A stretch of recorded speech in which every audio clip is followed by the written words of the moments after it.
কিছু কিছু মানুষ আছে তার জীবনের অনেক অভিব্যক্তি খুব কম কিছু কথার মধ্যে দিয়ে শেষ করেছেন। আমাদের একজন কাব্য কবি, একজন গুণী কবি হেলাল হাফিজ, তার এই কবিতাটি ইচ্ছে ছিল।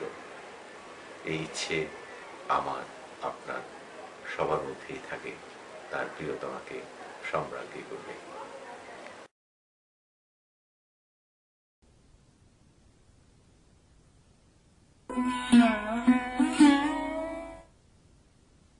ইচ্ছে ছিল তোমাকে সম্রাজ্ঞী করে সাম্রাজ্য বাড়াবো।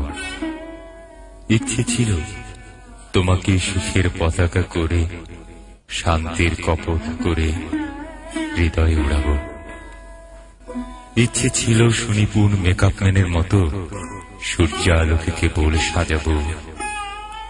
তিমিরের সারা বেলা পৌরুষের প্রেম দিয়ে তোমাকে বাজাবো, আহা তুমুল বাজাবো।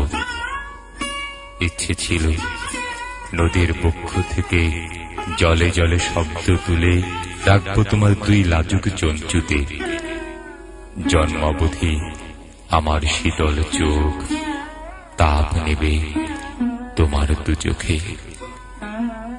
ইচ্ছে ছিল রাজা হব, তোমাকে সম্রাজ্ঞী করে সাম্রাজ্য বাড়াবো। আজ দেখি রাজ্য আছে, রাজা আছে, ইচ্ছে আছে, শুধু শুধু তুমি অন্য ঘরে।